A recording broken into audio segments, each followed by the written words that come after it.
Thank you. I'm here on the start line with the Bears number 3, Jason Edwards.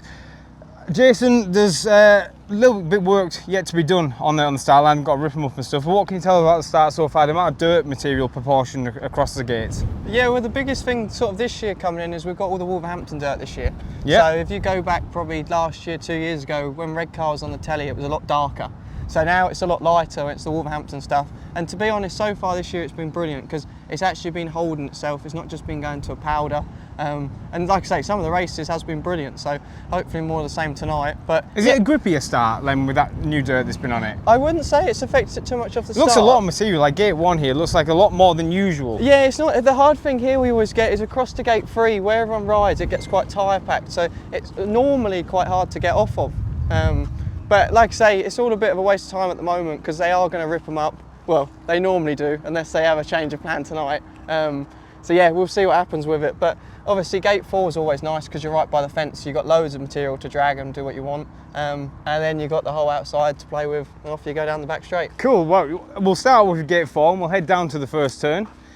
It's a beautiful track to ride, this, isn't it? Absolutely brilliant. You can't beat Redcar at all. You can't. It's so smooth and it's just a pleasure to ride. Yeah, this year we have had a few bumps, which has been quite good.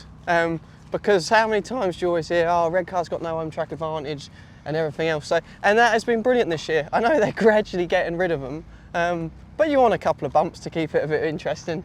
Do you? I think you do as a home track advantage completely. Just because that is what the home track advantage is. A lot of the time, as you know, knowing the track you're racing on. Yeah, as you know, when you rode here, obviously you turn up and every away rider loves it. But if the away rider like this year, come into some of the away meetings, everyone's going, oh, I heard Redcar's a bit bumpy this year. And yeah, it's brilliant, even if it's not now. At least they come here thinking, oh, there's a couple of little bumps and everything else. So from our point of view, it's brilliant. But no, like I say, the nice thing, I remember the first time I come here on a 150, it's just a big bowl. Yeah. Do you know what I mean? You've got, obviously this bend's not as much banking on it, but when you go into turns sort of 3 and 4, it's not like Berwick, but because it's all smaller and in proportion, it is just riding a bit like a little bowl. So no, like I say, from a racetrack point of view, it's absolutely brilliant. That's also good because you can keep your speed up or you can generate speed from pretty much any lap. Yeah, and like that's where Charles has been brilliant. Like he'll come off from this like Interworld DPM, he'll come off, make such a long straight, and he'll just dive, hit the curb, and then literally straight up to the fence. And I'd love to know how he does it still. To be honest, I've watched. I've seen you do it. I'm trying to. I'm not quite where Charles is doing it, but it's just the way he just turns the bike and aims straight. So obviously the big thing down the back straight that the normal person wouldn't notice is there's a big camber to it now. I know Jamie and everyone's probably not too happy with the amount of dirt it used up, but now we're like a little velodrome. And obviously if you're there and I'm on the inside, you can now peel from the fence into the curb, whereas I haven't got that extra speed being on the inside. But no, that's... Is it a noticeable difference whilst riding? I think it is. I think it's been a massive difference because to get to the outside from there, you're now actually going uphill to get to it. But if you're already on the outside, you've always got that advantage of going down. So I think it has changed a little bit. Whether we'll see it tonight is another story on it. But it does, would that be the home track advantage where you know you can allow the bike to run and it'll kind of hold you like the 3rd and 4th does? And that's it. And here we've kind of got our little triple going in the bend. Now it's What do you mean by triple? Well, all I mean is we've got 3 bumps. Okay. They've gradually gone, but then you can start noticing them. You'll start. That's where the home track advantage to power through them. Yeah, unfortunately they are flattening it every week. Right.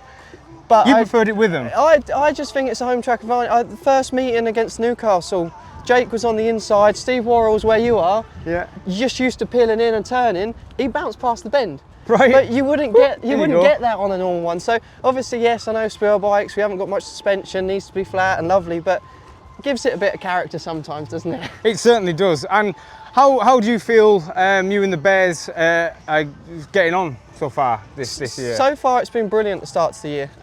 Obviously Oxford will be a big test tonight. Obviously we've still got to face Poole and Glasgow and everyone like that, but just as a team and how we're all getting on, it's been absolutely brilliant. And having kind of Eric coming back and having the 3 heat leaders, it's taken kind of a lot of pressure off me and Jake, and we can kind of just focus on ourselves and kind of let the top 3 do what they want to do.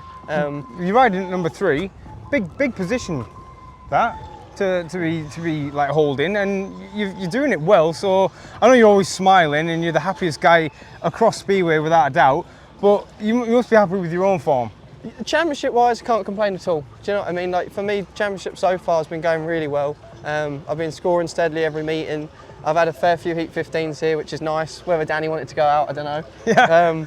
But for me, it's just trying to put that into top league now is the big step. So now I just want to score as many as I can in this league, and then put that onto the next league. We're looking here, just coming out the fourth turn. Where are you looking to be heading? Are you looking like you're going to be going towards this outside, like getting the dirt once it's up there? Or are you going to be like, you're very quick around the inside, so it's like take a little nip up there to get to the finishing line? You just want to be as straight as you can, and that's the thing when you watch Emil and people, they're so straight so early on, and it's just the way they ride the bike completely. We hear all the time on these interviews, set up this, set up that.